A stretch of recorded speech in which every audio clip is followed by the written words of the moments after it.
আশা করছি খুব শীঘ্রই আমরা এই ধরনের কার্যক্রমের মধ্যে দিয়ে আমাদের ঢাকা শহরকে একটি সবুজ শহর হিসেবে আমরা গড়ে তুলতে চাই। এটা সরানোর পরপরই আমরা গাছ লাগানোর উদ্যোগ।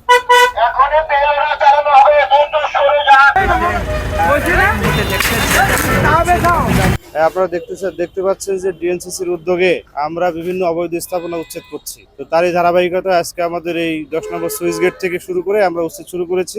আমরা এখানে যত অবৈধ স্থাপনা আছে এটা আমরা আগেই মাইকিং করেছিলাম। যারা এখান থেকে মাইকিং করার পরেও যায়নি তাদের এইগুলো আমরা ভেঙে দিচ্ছি এবং আমরা এটা আমাদের সিটি কর্পোরেশনের উদ্যোগে এখানে যে সমস্ত আবর্জনাগুলো আছে সেগুলো আমরা উঠাই নিয়ে যাব এবং আমাদের এই কার্যক্রম সারা ঢাকা শহরব্যাপী অব্যাহত থাকবে। আশা করছি খুব শীঘ্রই আমরা এই ধরনের কার্যক্রমের মধ্যে দিয়ে আমাদের ঢাকা শহরকে একটি সবুজ শহর হিসেবে আমরা গড়ে তুলতে চাই এবং আমরা সেই লক্ষ্যে আমরা এগিয়ে যাচ্ছি। আমরা দখলে নেওয়ার জন্য আমরা এখানে সবুজায়ন করবো, এলাকাটায় আমরা গাছ লাগাবো। আমাদের উত্তর সিটি কর্পোরেশন থেকে আমাদের একজন ম্যাজিস্ট্রেট সাহেব আসছেন। হ্যাঁ, আমি এখানে আঞ্চলিক নির্বাহী কর্মকর্তা। আমরা এখানে অবশ্যই এটা সরানোর পরপরই আমরা গাছ লাগানোর উদ্যোগ। নারিকেল গাছে যারা এটা লাগিয়েছে এটা আমরা এখনই দেখছি, এটি আমরা সংশ্লিষ্ট কর্তৃপক্ষের সাথে কথা বলে এটা আমরা ব্যবস্থা নেব।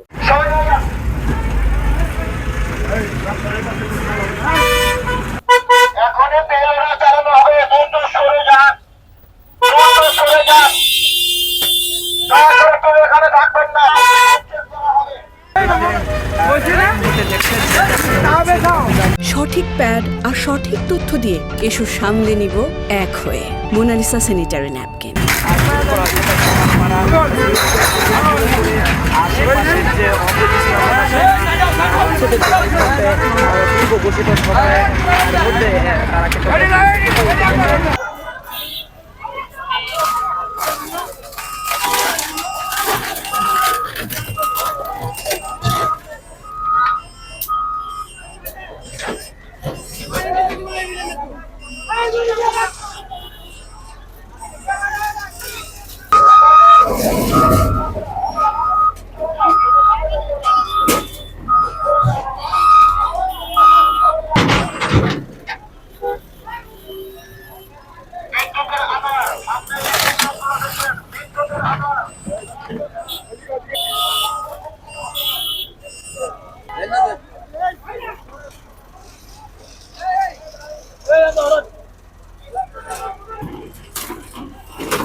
Bye.